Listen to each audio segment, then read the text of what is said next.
कि बहुत सारी जो ख़वातीन होती हैं जिनको औलाद नहीं होती, वो फिर औलाद के लिए बहुत सारी दवाइयाँ इस तरह इस्तेमाल करती हैं, जो कि डॉक्टर के मशवरे से ही इस्तेमाल करती हैं, लेकिन शायद उनसे जो है वो बाद में कोई कैंसर का मसला हो सकता है उनको। तो डॉक्टर रूज, what is your take on? I think I can not definitely say कि आप वो इलाज मत कराएं, उस पर काफ़ी डिस्कशन है एंड आई थिंक जो स्पेशलिस्ट हैं उसके ऊपर वो ज़्यादा बात कर सकते हैं कि वो आपको, लेकिन जो बात स्पेसिफिकली है जब हम बात करते हैं ना, उसमें तो ये हार्मोनल पिल्स होती हैं टेक्निकली, जो बड़ा रिच होती हैं एस्ट्रोजन और प्रोजेस्टेरोन के अंदर, और यही वो हार्मोन्स हैं जो आपके डायरेक्टली एसोसिएटेड हैं ब्रेस्ट कैंसर की डेवलपमेंट में।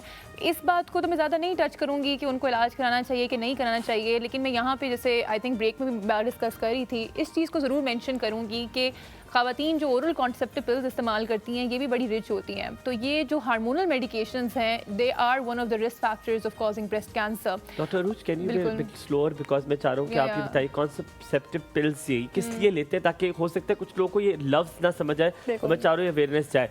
जब बच्चा ना पैदा करना हो तो उसके लिए आप जो गोलियाँ लेती हैं, क्या ये हार्मफुल होती हैं, बुरी होती हैं सेहत के लिए? नहीं, देखिए, हर चीज़ का इस्तेमाल अगर आप एक मॉडरेट तरीके से करें तो वो ठीक होता है, लेकिन मैंने कुछ बच्चियों को, लड़कियों को गायनोकोलॉजिस्ट के पास ना जाने के खौफ से या फिर वैसी लेजीनेस से कि फ़लानी औरत अपना हमल रोकने के लिए ये दवाई इस्तेमाल करती थी, मैं भी ये दवाई इस्तेमाल कर लेती हूँ, वो तमाम दवाइयाँ जो हैं हर औरत के लिए उसके सिम्टम्स को देखते हुए, उसकी जिसामत को देखते हुए डिफरेंट होती हैं। प्रिस्क्राइब्ड होनी चाहिए, प्रिस्क्राइब्ड होनी चाहिए, और उनको फक्कियों की तरह इस्तेमाल मत करें। आप इस तरह मत गोलियाँ लें कि आज एक दवाई ली, 4 दिन के बाद दोबारा से इस्तेमाल कर ली, फिर कुछ दिनों के बाद दोबारा से उसको इस्तेमाल कर लिया। एक प्रॉपर डोजेज होती है, उसको उसी तरीके से इस्तेमाल करें।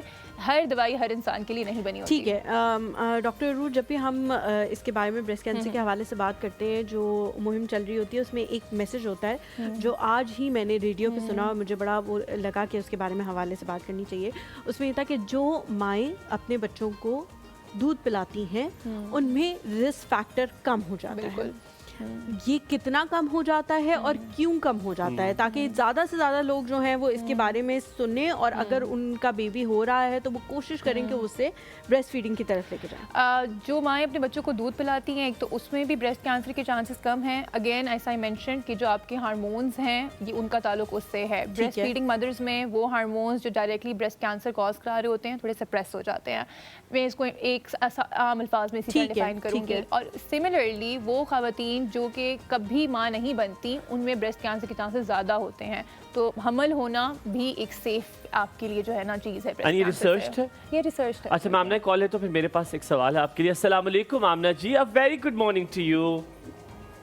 वालेकुम अस्सलाम व रहमतुल्लाहि व बरकातुहू, and very very good morning to all of you. Everyone is looking माशाल्लाह very nice. Thank you so much. जो आपने आज उठाया है ये इट इज मेरे दिल से बहुत करीब है, because we lost our father Abu ji to cancer 2 years back.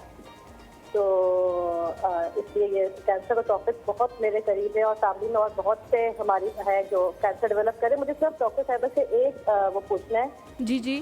तशखीस तो जब हो जैसे हो, बाज़ औक़ात I lost a friend to breast cancer, और वो भी वो पार्लर गई हुई थी और मसाज करवा रही थी, और मसाज के दौरान जो ब्यूटिशियन थी उसको गिल्टी महसूस हुई and she was gone in 3 months।